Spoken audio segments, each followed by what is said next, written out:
Hello and welcome back to the Author Roundup, a special segment of the Book Connection Show where we meet up and coming indie authors and talk to them about the recently released books.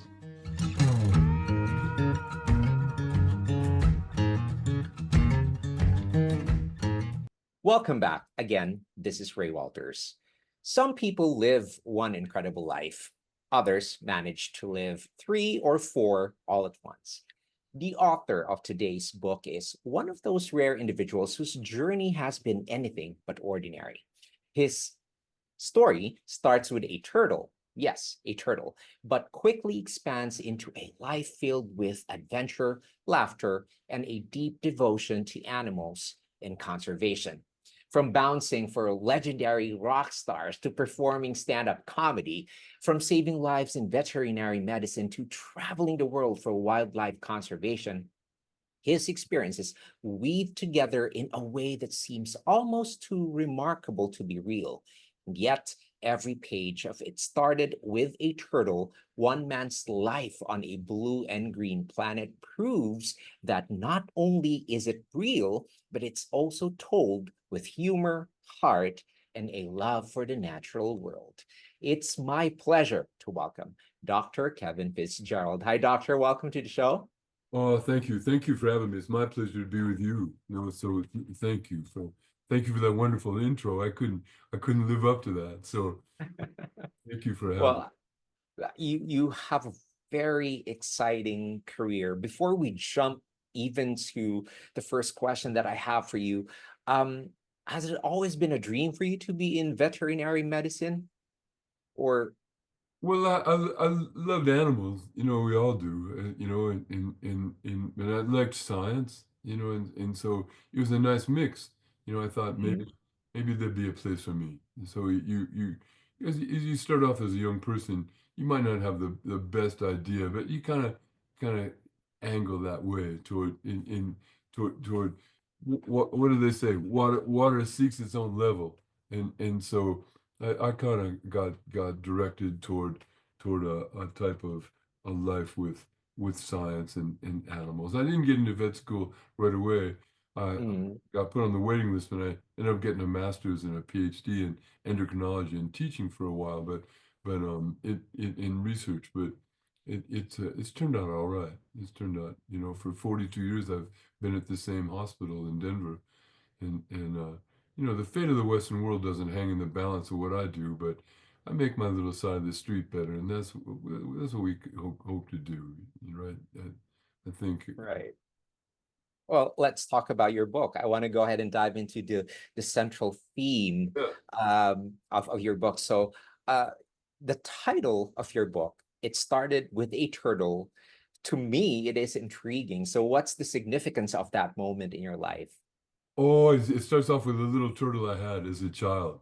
There were dime store turtles that were sold in the United States, rightly or wrongly, mainly wrongly. They would die, too soon, and people wouldn't take care of them. But they were popular for children, and there was a little plastic palm tree in this plastic dish they gave you, and this tiny dime store turtle, a red-eared slider.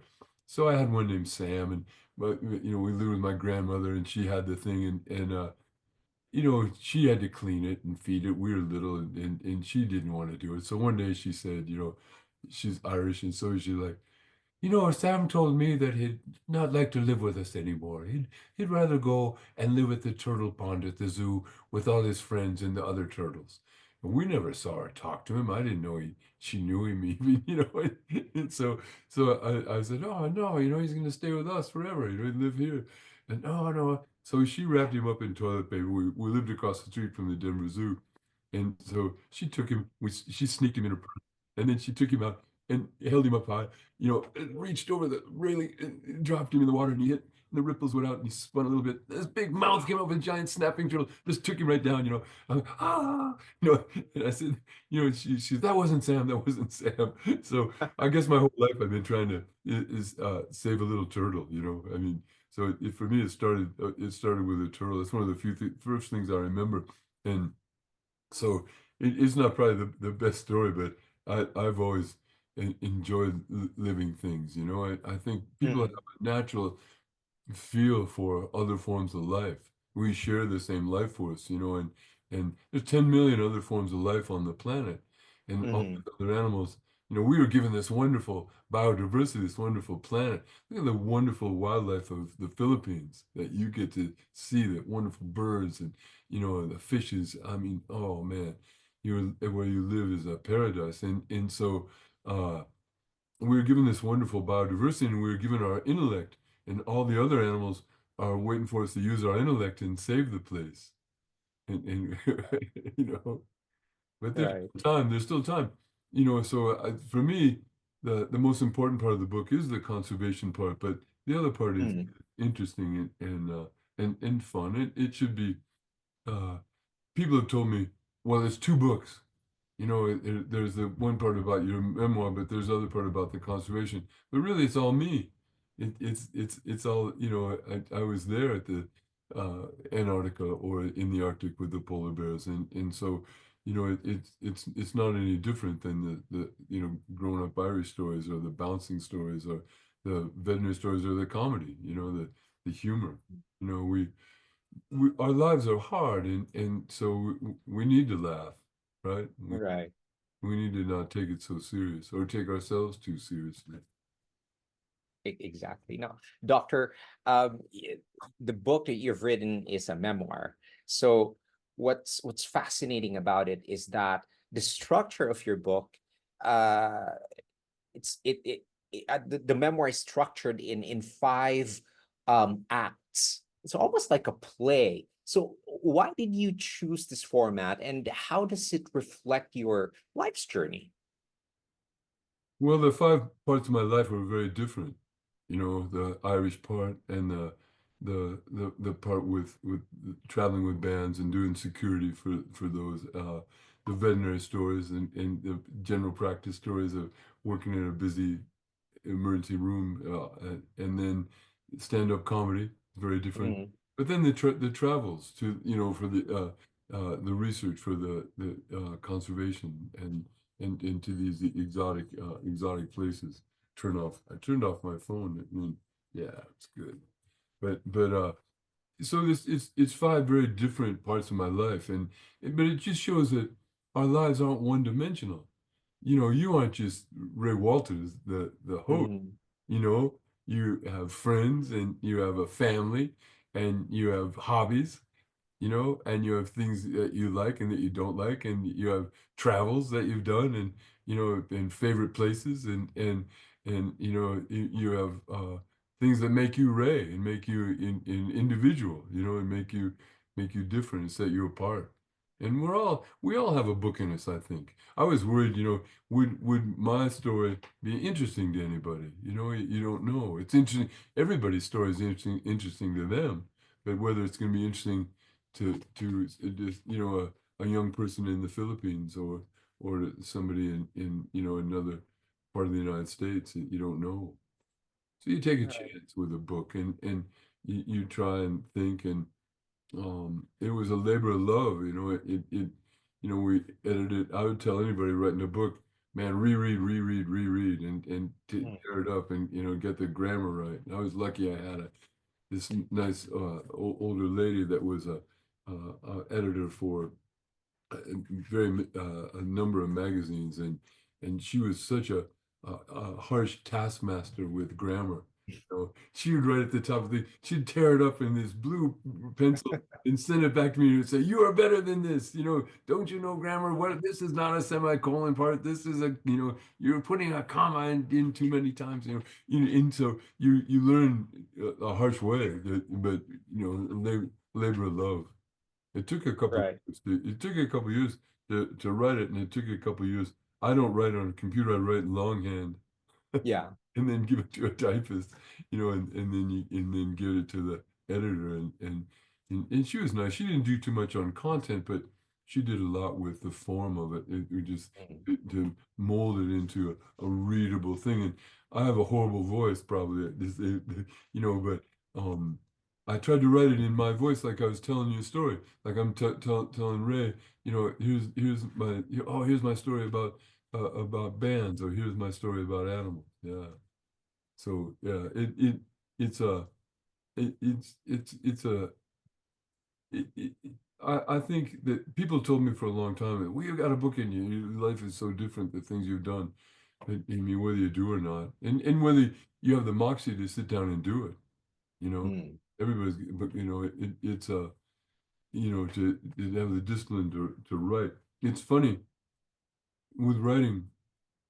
Sometimes it's never fun, but you feel like sometimes you really have it and you can do it, and then sometimes you don't, and it's not a writer's block or something, but words would come right, it feels almost like there's somebody behind you, moving your hand, and it comes from somewhere else.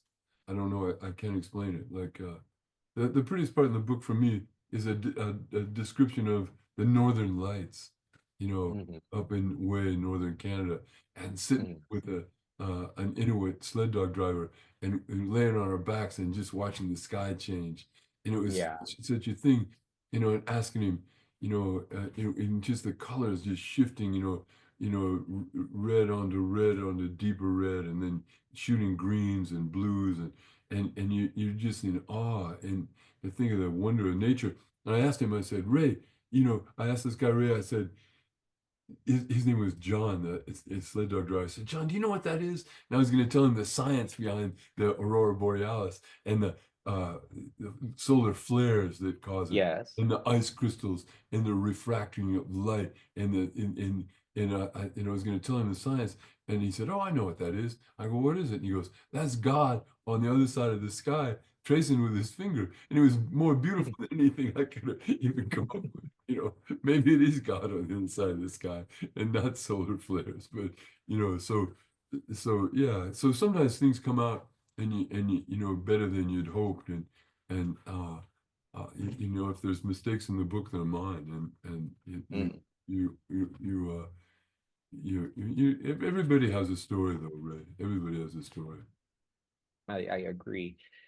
I'm curious and I'm fascinated with you having such a diverse career, uh, veterinarian, comedian, conservationist, and even rock and roll security. So if you look back, do you see a common thread between these experiences? Well, the common thread was my youth, and my common thread would be trying to be good at what you do, and trying to master what you're doing, and whatever you do, to do it well, and to put a bow on it, in whatever job you're doing, whatever, even nothing's so little, and and and to try and build on a life. Every year that goes by, we should have a different skill to make ourselves more marketable. Marketable, that someone told me that one time, and to make you more uh, in demand for, to further yourself, and to get an education, and I ended up with two doctorates, the PhD in endocrinology, and then a veterinary doctorate, and then a third one, and so but that doesn't matter. Your life is the accumulation of experiences, and that molds you and flavors you, whether you know it or not, for better or worse. And so I I'm a product of the 60s. Yeah. I agree. Let's talk about your your stint as a concert security for a legendary rock band.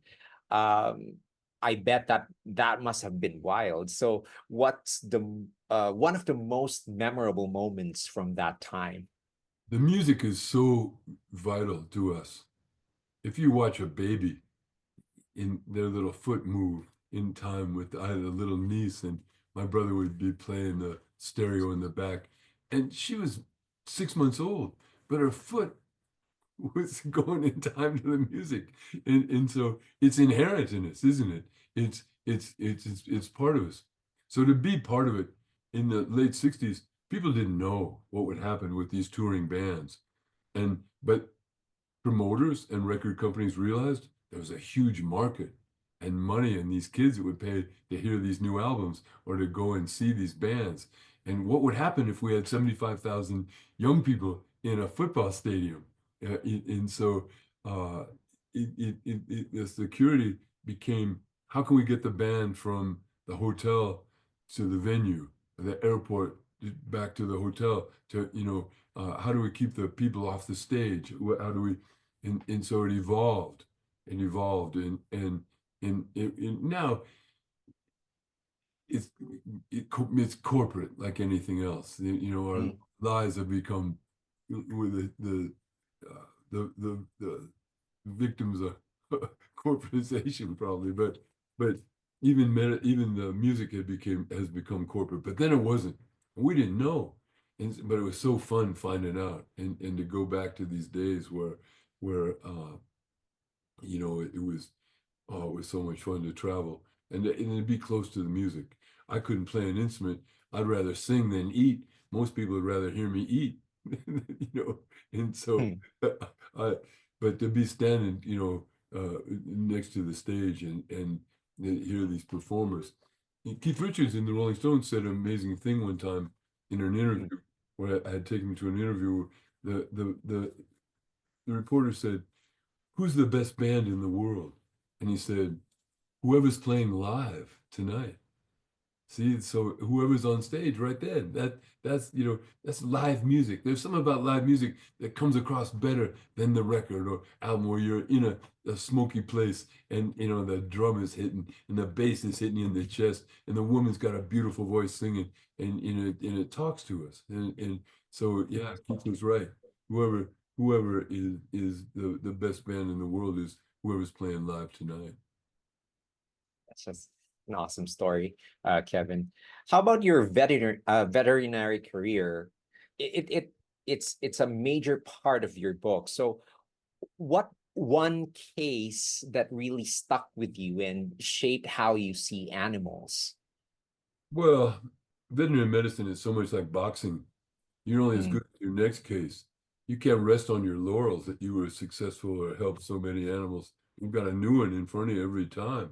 And the mm, people trust you, and the animal depends on uh, your skills and your good judgment to try and help them. And if you can't help them, get them to somebody else. Um, I think that we our successes are temporary. Like in conservation, we say our successes are temporary, our failures are permanent. But the mm, people depend on you for for good judgment. And I see, I'm still in general practice, private practice, and see 20 to 25 dogs every day, or cats or ferrets or whatever they bring in. And so one case that sticks out. There's several in the book I put in the book, but I think C-sections are amazing. When mm, you've got this little baby that all of a sudden takes his first breath and you're there, mhm, to see life, or to have an animal come back from it's a tragic injury or something, that and then all of a sudden, a month later you see him and take the sutures out. But I think uh, like like he said, that whoever's on stage tonight is my best case is my next one. That and they're all interesting. I mean, they're all fascinating. You have the family comes in, and the people, they have to trust you, and mm, it's a you have to connect with the people. It's an odd thing, really. Who do I represent? Do I represent the owner who's paying the freight, or do I represent the animal? And sometimes their interests are very different. The animal will say, "Oh yeah, pay everything to save me," and the person is limited in resources or whatever. So you try and balance that and help everybody that you can. It's been a good thing. The fate of the Western world doesn't hang in the balance of what I do. Taking care of animals, people's pets, but maybe I make my little side of the street better, yeah. in your easing suffering, and that's all. It's kindness, really. I think the one thing that comes through all 5 parts of my book would be kindness, Mm, like that. I mean, I'm 73, and if all I could tell people, the best thing I could tell people after all these years is maybe we should be a little kinder to each other. yeah, I agree. Kevin, how about comedy? It's another huge part of your life. It's a big How part. does humor how does humor play a role in both uh veterinary medicine and conservation? How does it play that role? The veterinary practice has lent itself well to providing new stories all the time. People come in and the woman said her puppy was poisoned. She thought her puppy had been poisoned, and she said, "My puppy's been poisoned. Quick, quick! Someone give me an anecdote." Mhm, Anecdote? You mean an antidote? So I told her, well, you just started to tell her a joke if she wants an anecdote. Two guys going to a bar. Or a woman said, I don't want my dog to be vaccinated. Now with all the anti-vaxxers, I don't want my dog to be vaccinated. It will make him autistic. I said, well, he's a French bulldog. How could you tell? How could you tell if he's autistic? He's not doing higher math problems now. So I mean, and I think humor makes it a little easier to be alive. I think, I saw this thing the other day where they thought that some of the cave drawings in the primitive prehistoric caves that the cavemen drew were actually cartoons and were jokes. Or when they look at Pompeii and they see drawings on the walls in the graffiti, they think there's some of them are mocking government officials where they exaggerate mhm, their features or something. And one guy, it said the translation was fathead. They thought mhm, the mhm. local governor was a fathead. So and so I think but the best comedy is not mean spirited. The best comedy touches all of us. My job with comedy is you've got an old guy and a young guy, a man and a woman, a black guy, a white guy, and they're all Mhm. sitting next to each other and they're all laughing. You comedy is molten and it cuts across and it touches all of us and we need to laugh. There's a physiological reasons and Right, we know when we laugh it releases endorphins and right. there's there's good things for it and um if you think children smile all the time and laugh, as we become adults, we lose it and Mm. get back to somehow that early state or that innocent age of just smiling and laughing. Kevin, one fascinating thing about your book is that you describe tagging wild goats in Mongolia and working with endangered species. So what's one conservation effort that you believe more people should know about? Conservation is so important, Ray, and there's conservation that if you think about it locally that people can get involved with, nationally for their country, globally. And I think there are charismatic species that touch us. Everybody likes whales, they're so Mhm, dramatic. Polar bears, lions, huge eagles, and wonderful predatory birds. But there's a lot of little humble animals that there are just as important and maybe more important and are in just as much trouble. So, and probably one that I would think is, the pollinators and the insects, the bees, and the butterflies that are in trouble that do so much pollination of plants. 30% of the plants that you eat are pollinated by insects. And so with pesticides and the different things. So I'd have to say for me, one of the biggest things is a forgotten thing, and that's the pollinators. Albert Einstein said that if uh, bees were to disappear, that human beings would disappear. And nobody knows that he really said that.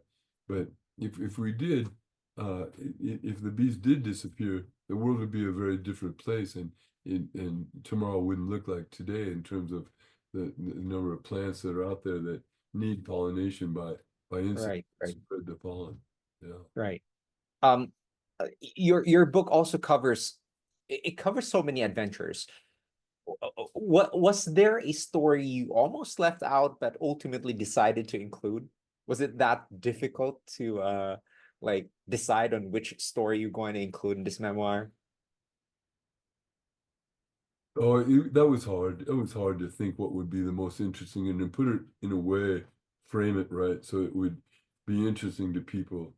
I think, you know, some of the stories about your family you think maybe are too personal, but they're Mm. still very, very moving or funny or touching, and so some of those you think he might have left out, or some of the things,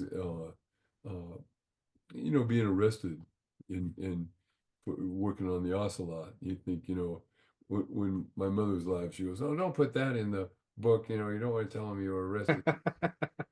And so, yeah, it's part of you, and it's important, and so, yeah. Kevin, if you go back and give your younger self one piece of advice, what would that be? It's not how much money you make; it's how much money you save. You should have saved more. I mean, right? If you think back to tell yourself, but really you can't. The young person has to put their own self out there. A young person has to make their own mistakes. The young person has to put their own finger in the fan and realize that you can't do that. We don't learn from our successes, Ray. We learn from our mistakes. When it Right. didn't work, oh man, I'm not going to try that again. Or if we don't learn from them, we're destined to make the same mistakes again and again and be in these True. cycles. So True. hopefully we can learn. So, but I would, if I had to give a young person advice, I'd say try anything. Don't be afraid. Mhm. Try it. You think you're a soccer player, try your soccer. You think you can act, you're good with numbers, I mean, you want to, and we're all different. What some people find interesting or it attracts them are very different than it might be another child, and our skills are different. Our gifts are different. Some people are very Mhm. good with people. Some people are introverted, and there's nothing wrong with either one. But I think that our life and life lessons can be very harsh. And if I could help somebody if I put the life lessons I teach at the University of Denver, and we do a life lesson at the beginning of every lecture, and you know, uh, you know, listen, don't talk all the time. Maybe we my father said we learn a lot by shutting up. Yeah, sometimes you learn True. when you're not talking. And I never learned anything when I was talking. I learned the most when I was listening, like listening to. Yes, definitely. But Kevin, how about those who are stuck? There's this someone who wants to pursue a different career path or paths, but feels stuck choosing just one. So, what advice can you give them? I can only speak for myself, but I think whenever I'm stuck, it's usually fear. Fear of failure. Fear of can I do this? Can I do stand-up comedy? Can I, Mm. I'd watch stand-up for years and watch friends do it and stuff and go, oh man, I'd love to do that.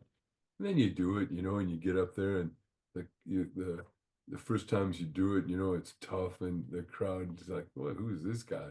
I walk out, and they're like, "I got white hair," and they're like, "Why is Gandalf here?" What is this? Why is Geppetto here? This guy looks like so. And then, but you keep working at it, and um, what I tell a young person is, it's a long race. Hmm. It's a long race, man. It's not a sprint, and we have to have the energy to fail, and you know fail, try again, fail again, fail again, try again, fail again, try again. Now you fail better. You fail a little bit better than you're starting to learn. And so eventually, I think that eventually you get it right. Eventually you get to you eventually get to do what you were meant to do. Right. Kevin, let's address common myths. uh, about a particular job, such as veterinary medicine or stand-up comedy, what's one misconception people have about these field of endeavor that you'd love to clear up? Well, I think many people think of, especially the young people that come to my class at DU, the University of Denver. Uh, it's a pre-veterinary class, and the kids think they might want to be veterinarians, but they don't really know what I do. And this is not just petting horses all day. You know, these are Mm, sick animals. So right, it's work, and we don't win them all. And true. so I think that and we don't have all the answers in medicine, you know, sadly. And we're limited in what we know, and we're learning more, and we're able to not always cure, but I can always provide comfort.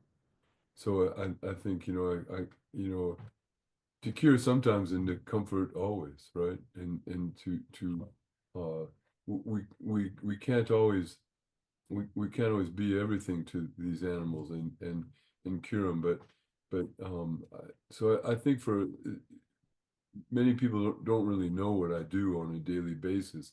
I'm not just hanging with puppies, you know, or you know, playing with kittens. You know, I have animals that have been, you know, hit by cars, or you know, and they have a virus, or they're old and have cancer or heart disease, and you know, and so for some it's end of life things. You know, we're trying to keep the quality of life, and they have no quality anymore, or they're in pain, and so for some, sadly, you know, we do have to. There is euthanasia, and but I can say after 42 years, you know, we've never put anyone to sleep frivolously. You know, there's always been, you know, I can't offer the people anymore that animal isn't suffering, and so. I think one of the big misconceptions is that with animals is that they they go gently in their sleep when they're old. It's just like they just get old and the angels came. But for most in pets, it's a quality of life question. Is they've gotten to such a point that their quality of life is eroded to such a point that, you know, they're in pain, or their quality of life is so bad that you know that people are forced to make some decision that's in the animal's best interest, in their own best interest. So that's for stand up.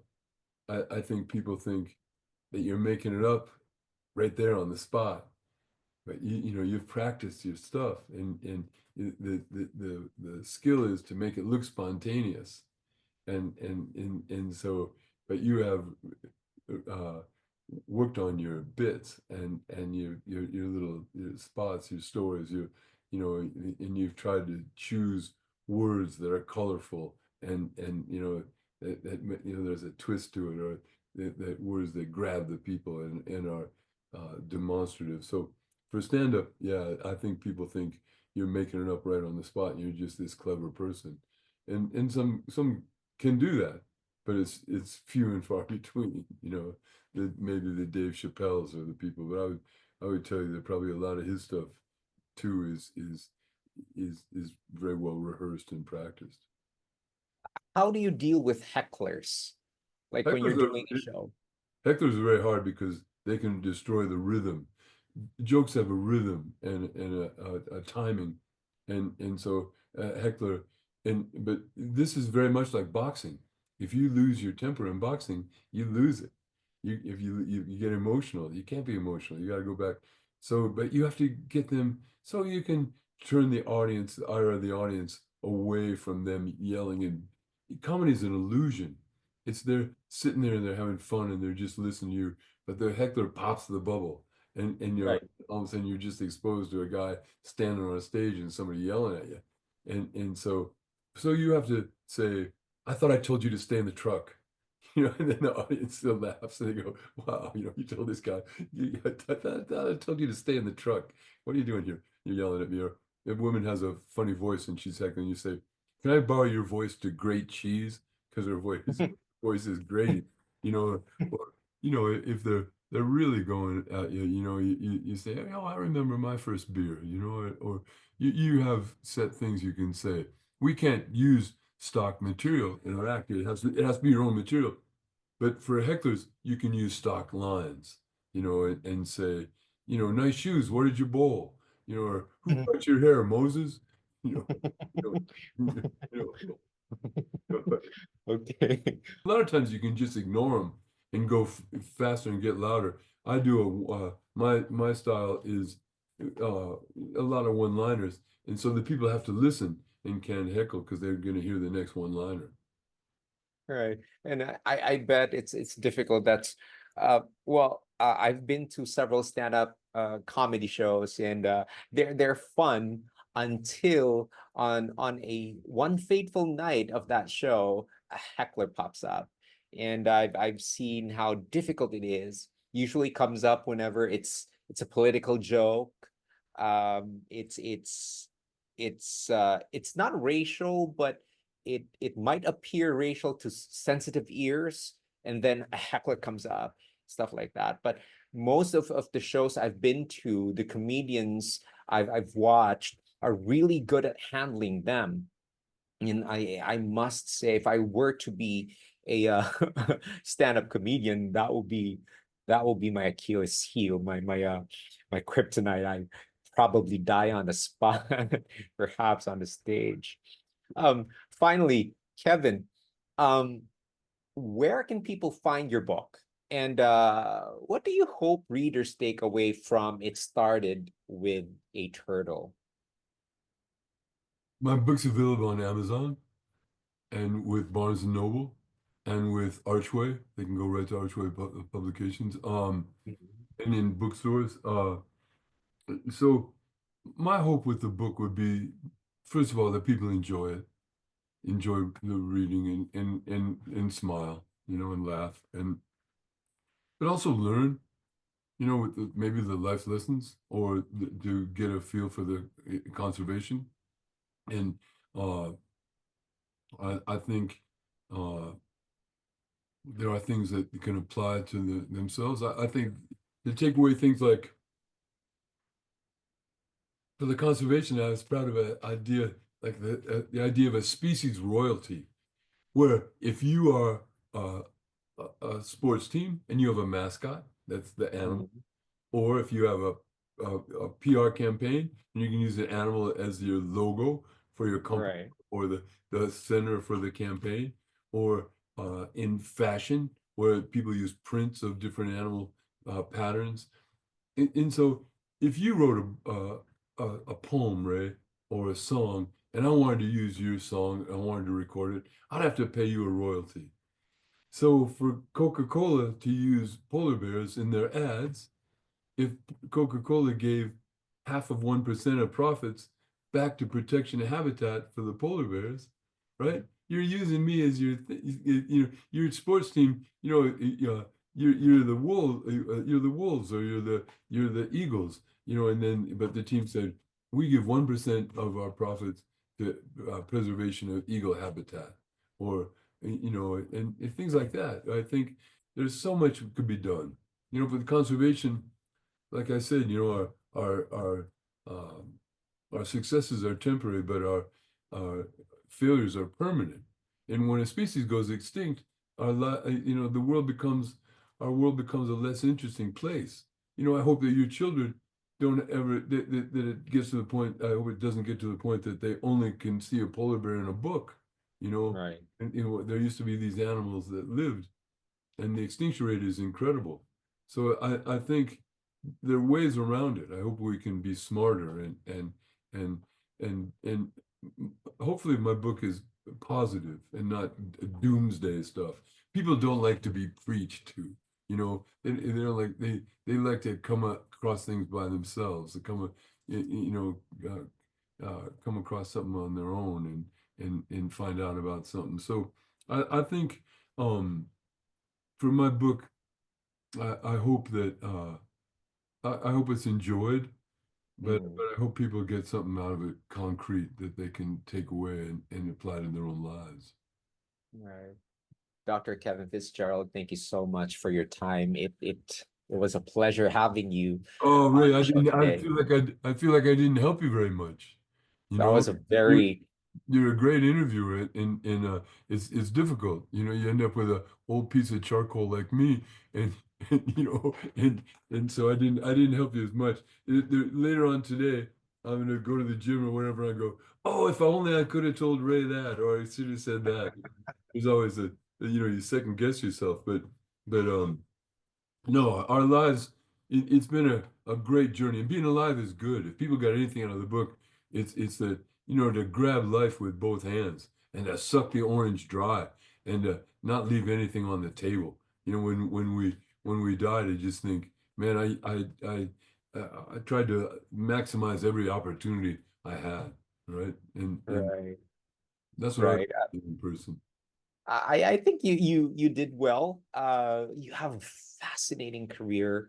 Uh, I truly believe that the memoir that you've written is a treasure trove for people, for those who are starting a career, who are stuck in choosing careers or career paths. Um, you've shared so much. I'm very much thankful with the wisdom that you've shared to us in today's show. Seriously, doctor, it was fun talking to you. Very, very inspiring.